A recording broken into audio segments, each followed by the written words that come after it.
3 to 6 p.m. I was just texting with Janela Carrera, the Public Information Officer for Public Health.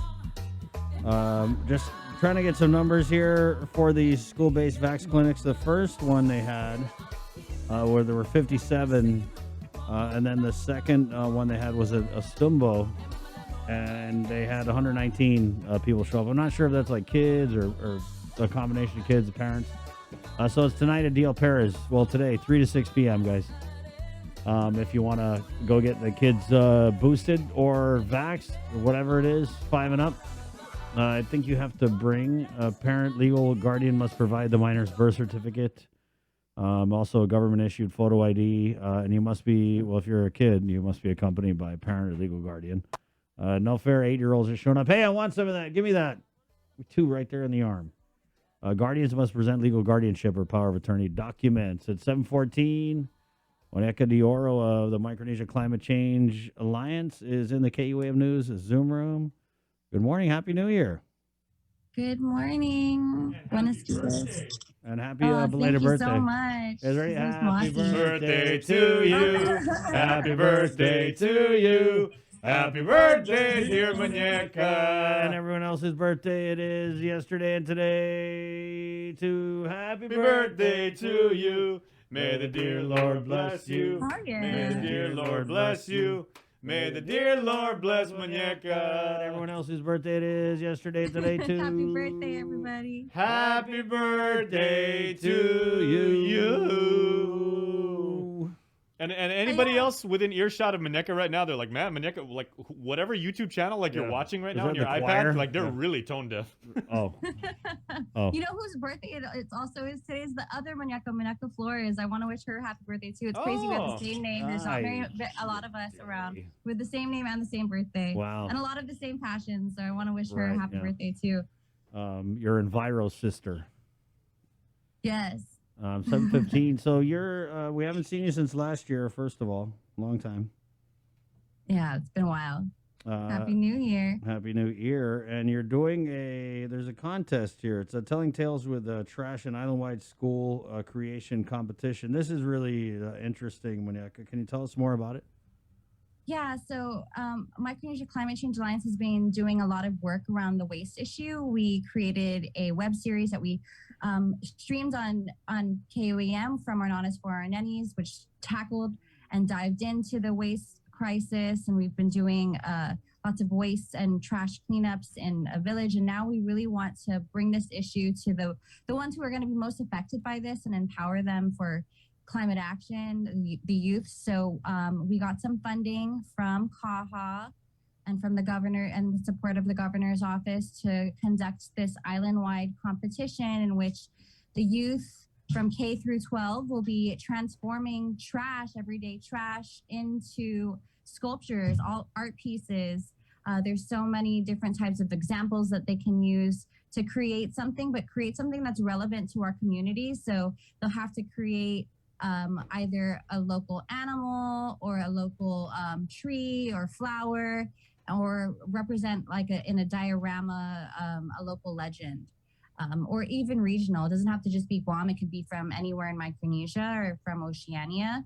And really, this is just to bring awareness and to empower the youth for behavioral changes, because we create way too much trash for such a small island. We create 600,000 pounds of trash every single day that's brought to the Lazim landfill. That's 200 carabaos, that's 200 cars going into the Lazim landfill and basically sitting there forever. So we really need to be a lot more mindful as consumers and as residents of this island and as future ancestors to do something and to curb our waste and to really curb the plastic, because plastic just sits around for hundreds and hundreds of years.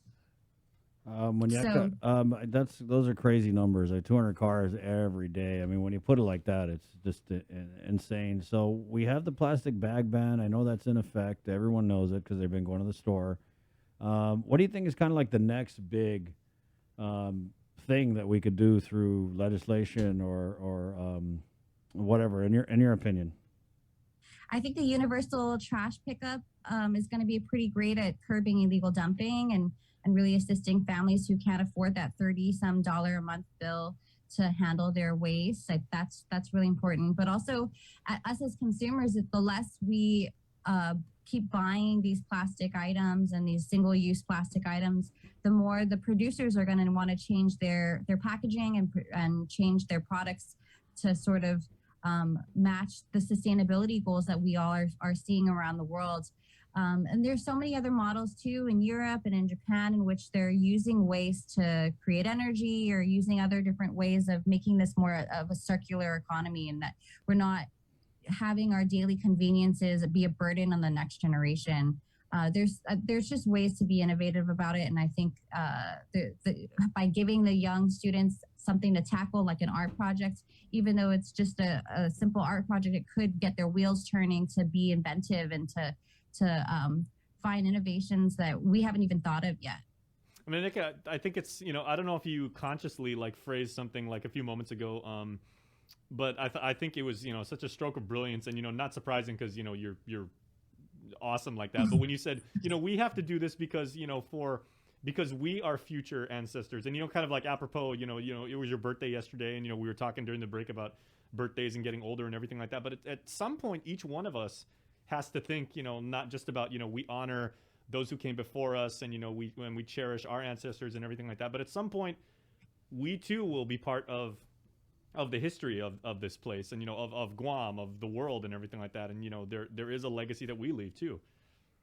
Yeah, definitely. My background is in archaeology, so I was doing a lot of work with pottery and with latte sites, and really and those are from hundreds of years ago, maybe even 1,000 years ago. And thinking about what the future generations might be looking at, and thinking about in our generation and in their generations and what they're thinking about us now, it's like, oh gosh, we were like a messy, addicted bunch from all the cigarettes on the side of the road to, all of the different trash that we're creating. It's definitely a marker of the type of lifestyle that we led. And it's not very mindful. Would you classify like maybe the current generation, like, in your view, is it more of like a me-centric, viewpoint, or is there still that sense of reverence who came before us, and also, making sure that, we leave the planet in hopefully better condition than it was for those who come after us? I think it's definitely a mix, but the instant gratification, the culture of instant gratification is very prevalent all over the world right now. But yeah, I think in making sure that we empower these young students who are going to be living through the climate crisis, living through the plastic pandemic, it's really important that we start engaging them on these really critical issues for their generation to tackle, and getting involved in the students and trying to get as much students and teachers involved in this project to have fun too, and not only have fun, but collect scientific data. We want that we created data sheets, so if they do participate, they're going to be tracking the amount of trash that they use, the types of trash they use, how they got them. Are they collecting them from their houses? Are they cleaning up their neighborhoods or their beach sites to use this trash? What are the brands? Because we also want to hold some of these brands accountable too. Is it King Cars? Is it Cokes? What are the kids using, and what are they collecting to create these art pieces? We also have funding for the teachers to get art supplies if they're interested. We have a lot of curriculum too that connects from our nanas for our nannies to the classroom, and we created worksheets for them to make it a lot more relevant and fun and engaging for them. But there's so many really great sculptures that have been made around the world, and we really want to bring this home. And this is going to be launched in Earth Month, so teachers have until January 31st to register, and then they'll go through an orientation in February, and between February and March, they can be doing these projects in small groups with their students or as full classrooms. But we definitely want to make this a collective project, so not individual projects, but small group projects or a class, to just encourage that this is a group situation, that we have to be tackling this big waste crisis together and not alone, because we're not going to get anywhere if it's been alone the way that we've been doing it recently. And then in Earth Month, we're going to be having these sculptures displayed at the Guam Premier outlets throughout the month of April. Oh, nice. And the community will be able to see these sculptures and then vote on the most creative and the most beautiful ones. And then those top 3 in all the different age categories will be getting prizes from our sponsors. So we're really excited to launch this, and really hopeful that this is something that can make a big impact for this generation and the next. Right, got to learn them young. Moñeka, I know we got a lot of teachers watching, listening on the breeze. What's the info for them to get a hold of you to register and to find out more about it? Yeah, so they could check out our social media on our Instagram at Micronesia Climate Alliance, or email us at micronesiaclimatealliance@gmail.com for more information. We're also going to be going out to the schools and giving flyers out where we have a QR code for them to register. So those should be coming into teacher inboxes before the end of the week or early next week. I just wanted to bend your ear and get your thoughts, because I know we did a story on you when you went over to the NMI during the Delta surge, right? And so now we've got this Omicron super typhoon, a craziness, 422 positives. So what are you feeling, your thoughts on this latest surge? Is, we talked to Dr. Hoa yesterday, and he's saying this is just the beginning, which it's freaking me out, kind of. Yeah, definitely. I mean, I was listening to Democracy Now! And how it's just basically going to be an endemic sickness where it's just going to be like any other cold or flu, where everyone's just going to get it eventually. And I think what people need to be doing too is just, aside from being vaccinated, is really just being healthy and making healthier habits. I'm about to drink a shot of celery juice, which is not the greatest thing, but it's being more mindful of what you're eating, what you're consuming, and also of the waste we're creating when we're eating, because so much of the waste is from food, So the more you cook at home and the more that you're more connected to your food is really important. And then also just being exercise. We live in a place where it's pretty warm all the time. So walking more would be really great for our communities, and just being healthier in all the ways, so that when we get sick with anything, we are stronger, our immune system's stronger, because we're eating right and we're doing healthier things. And it's a new year, so I'm sure a lot of people are on that tip.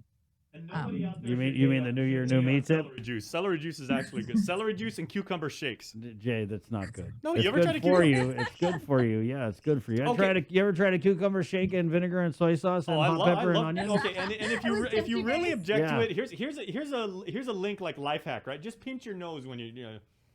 Yeah, any medicine because food can be medicine. I like what you said about you tied it all into the sustainability, talking about the food packaging, right? And I noticed the fresher you eat, the less packaging is involved.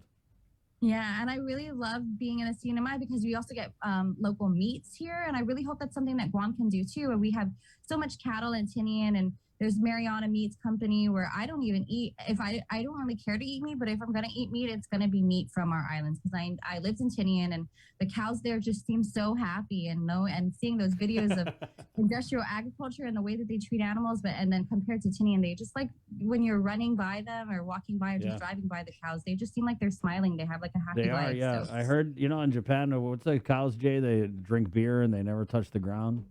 And they massage them. Yeah, see, in Tinian, like the Kobe beef? In Tinian, they sit there and they play Chamorro songs for the cows all day. They're so happy. It's great. They're just smiling all the time, Plus, Moñeka, you guys got Herman's Bakery, so if you ever want to get some carbs and everything like that, you get some really, really good bread. Yeah, we got to get you guys up here sometime. Not only for that, but also the legalized cannabis shops are all here now. So it's a really great time to be here in the Marianas. As soon as you said that, Chris grabbed his phone. He's already on Expedia. He's buying his ticket. I'm doing all right. Field trip. All right. Yeah, you got to do it for the Chronicles. Yeah, good one. Let me put that up to my bosses. Thank you, Moñeka. Thank you so much. Enjoy your birthday. Yeah, happy birthday again. 727. Good talk, man. She's awesome. Always great. Teachers, again, that's... Hold on, let me pop this up. So telling tales with trash, Yeah. right? The island-wide school creation competition, brought to you by Kaha Zero Waste Guam, and MCAA, as Moñeka was just saying. I don't know. Okay, students are going to learn, as she said, about the major